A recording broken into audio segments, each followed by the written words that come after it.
Kalau kita lihat perintah dari soalnya, yang pertama diminta adalah tuliskan persamaan regresinya, ya, persamaan regresi estimasinya.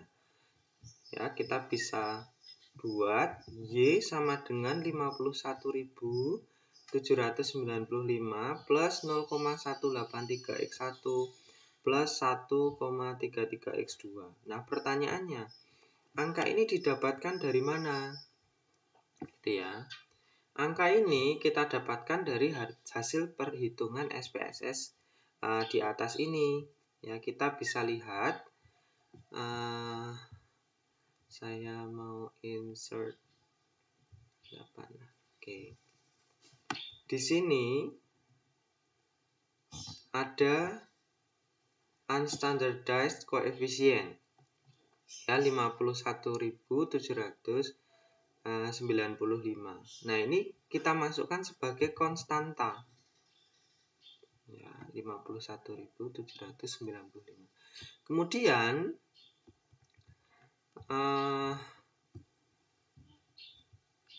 plus 0,183x1. Nah, ini adalah koefisien dari variabel x1. Nih. Jadi di sini 0,183x1. Kemudian yang terakhir adalah 1,337. Nah, ini angkanya dimasukkan ke sini 1,337x2. Nah, itu adalah persamaan regresi estimasinya. Itu ya.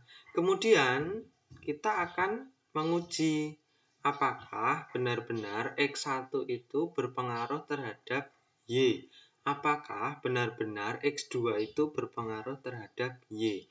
Nah, ada dua jenis pengujian, yaitu uji parsial dan uji simultan. Ya, uji parsial dan uji simultan. Nah, kita akan belajar yang uji parsial dulu. Uji parsial itu X1 dan X2 itu terpisah begitu. Jadi X1 berpengaruh apa tidak terhadap Y. X2 berpengaruh atau tidak terhadap Y. Jadi sendiri-sendiri seperti itu. Namanya aja parsial, gitu ya. Kita rumuskan dulu hipotesisnya. Terdapat 5 tahap. Kita rumuskan hipotesisnya. Nah, H01 itu biaya promosi tidak berpengaruh terhadap penjualan. Sedangkan H02 pendapatan konsumen tidak berpengaruh terhadap penjualan. Kemudian kita rumuskan HA-nya, biaya promosi berpengaruh terhadap penjualan. HA1, HA2-nya pendapatan konsumen berpengaruh terhadap penjualan. Kemudian kita cari nilai kritisnya. Nilai kritis ini ada di tabel. Ya, tabel T. Tabel T. Kita cari dengan nilai alfa. Alfa yang ada di soal tadi disebutkan 5%. Nah, untuk uji parsial ini, saudara perlu bagi 2. Ya, perlu bagi 2. Nilai alfanya menjadi 0,025 atau 2,5%. Ya, dan nilai DF-nya 9. Dapat nilai DF 9 dari mana? Sebenarnya sudah ada di sini. Ini adalah nilai DF-nya. Ya, nilai DF-nya 9 didapatkan dari mana? Dari sini. Oke, nilai DF-nya. Nah, setelah saudara cek di tabel T, nah di buku praktikum saudara ada di bagian belakang. Ya, di buku bagian belakang itu ada tabel T. Saudara bisa lihat, bisa cek. Jika nilai alfanya 2,5% atau 0,025 dan DF-nya 9, maka ketemu nilai T tabelnya atau T kritisnya itu 2,62 plus minus, ya. Lalu kita cek T hitungnya, ya. Kalau di kelas saudara masih menghitung manual, Tapi di lab ini kita sudah ketemu T hitungnya, T1-nya 0,409 dan T2-nya 3,36. Sekali lagi ini sudah ada di hasil SPSS 0,409. Nah, ini dia. Dapatnya dari sini. 0,409 dan 3,36. Nah, ini adalah T hitungnya. Ya, T hitungnya. Lalu, kita akan bandingkan antara T kritis dengan T hitung. Nah, untuk hipotesis yang pertama, karena T kritisnya itu lebih besar daripada T hitungnya, ya 2,262 itu lebih besar daripada T hitungnya 0,409. Maka H0-nya itu diterima gitu. Kemudian yang hipotesis kedua, T kritisnya itu lebih kecil daripada T hitungnya. T kritisnya 2,262 sementara T hitungnya 3,366, maka H0-nya ditolak. Lalu kita bisa buat kesimpulan bahwa biaya promosi tidak berpengaruh terhadap penjualan. Tetapi pendapatan konsumen berpengaruh terhadap penjualan. Ini didasarkan dari keputusan H01 diterima dan H02 ditolak. Saudara bisa buat kesimpulan seperti ini.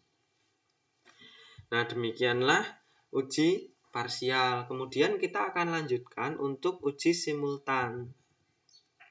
Nah, untuk uji simultan ini X1 dan X2 itu secara bersama-sama ya. Dijelaskan di situ H0-nya X1 dan X2 tidak mampu menjelaskan variabel Y. Ini kata lainnya adalah X1 dan X2 tidak berpengaruh terhadap Y. Nah, untuk HA-nya X1 dan X2 mampu menjelaskan variabel Y. Ini artinya X1 dan X2 berpengaruh terhadap Y. Sekali lagi, ini kan uji simultan. Jadi, X1 dan X2 berpengaruh terhadap Y. Ini secara bersama-sama, seperti itu. Lalu, kita bisa bandingkan antara nilai F kritis dengan nilai F hitung. Ya, nilai F kritisnya ini didapatkan dari tabel F. Ya, dengan nilai alfa 5%. Nah, ini belum. Tak tulis dulu. Dengan nilai alfa 5%. Kemudian saudara lihat V1 sama dengan 2 dan V2 sama dengan 9. Angka ini didapat dari mana, Pak? Nah, 5% ini tidak perlu dibagi 2. Ya. Lalu V1 dan V2 ada nominal 2 dan 9. Itu didapat juga dari uji SPSS-nya tadi.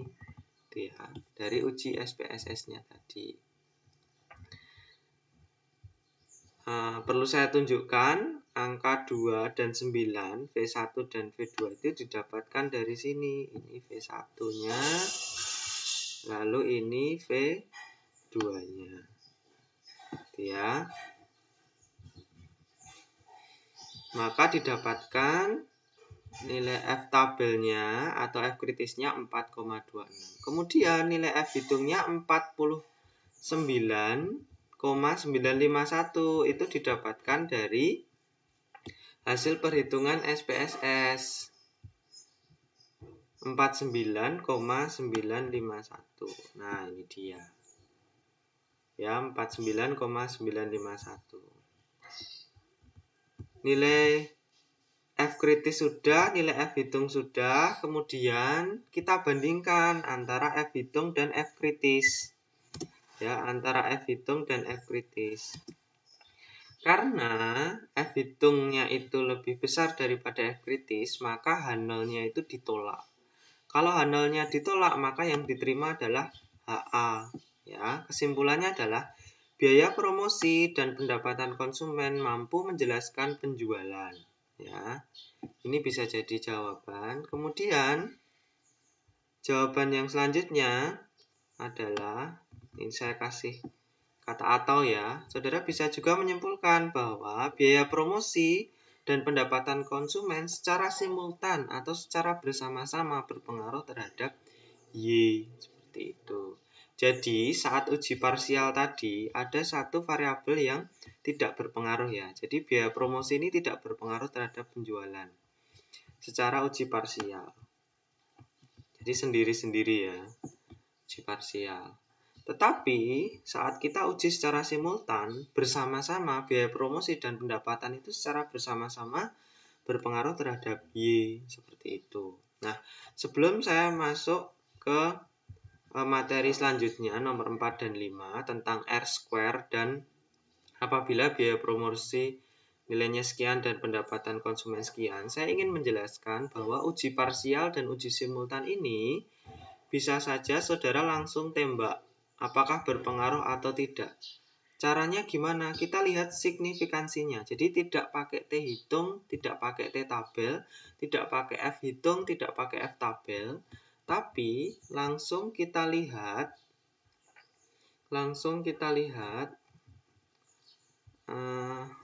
nilai signifikansinya. Ya, ini saya coba lingkari. Nah, ini dia. Tidak kelihatan shape fill-nya, no fill. Oke. Ya. Jadi X1 ini nilainya 0,692. Kalau dijadikan persen, 69,2%. Ya. Nah, mungkin saya buatkan tulisan 69,2%. Itu kan lebih besar dari 5%. Maka hipotesis ditolak. Atau bisa juga langsung disimpulkan tidak ada pengaruh. Nah, sedangkan yang untuk X2 itu 0,008. Jadi kalau dijadikan persen kan 0,8%. 0,8% itu lebih kecil daripada 5%. Nah, ini hipotesis diterima. Atau bisa disimpulkan ada pengaruh. Apakah hasilnya sama dengan membandingkan T hitung dan T tabel? Ya, hasilnya sama. Gitu ya.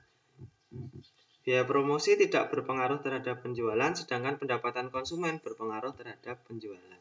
Gitu ya. Oke. Kemudian yang F atau uji simultan juga sama. Nah, ini juga sama.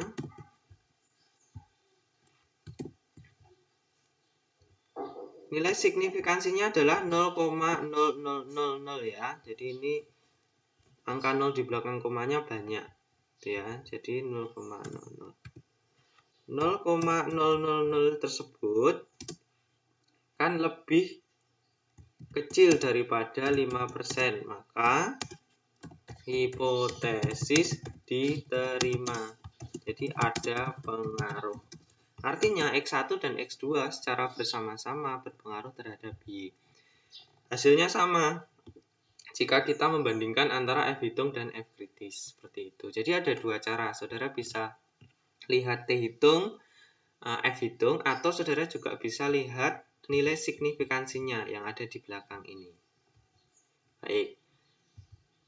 Saya akan lanjutkan materinya tentang R-square. Ya, R-square ini di sini nilainya 0,917. Didapatkan dari mana? 0,917 ini didapatkan dari sini. Nah, bentar. Didapatkan dari sini 0,917 ya, R square 0,917. Nah, biasanya itu dijadikan dalam bentuk persen atau 91,7%. Artinya apa? Variasi penjualan yang dapat dijelaskan oleh biaya promosi dan pendapatan konsumen adalah 91,7%. Nah, masih ada sisanya. Sisanya sebesar 8,3%. Dijelaskan oleh variabel lain selain biaya promosi dan pendapatan konsumen. Variabel apa itu? Kita juga tidak tahu. Perlu penelitian lebih lanjut. Kemudian yang terakhir adalah apabila biaya promosinya 20 dan pendapatan konsumennya 30. Kita bisa menggunakan persamaan regresi. Yang pertama tadi kita buat ya. Ini kita gunakan di sini. Tinggal kita ganti X1-nya adalah 20 dan X2-nya adalah 30. Maka ketemu nilai Y-nya adalah 96. Demikian yang bisa saya sampaikan. Semoga bermanfaat. Wassalamualaikum warahmatullahi wabarakatuh.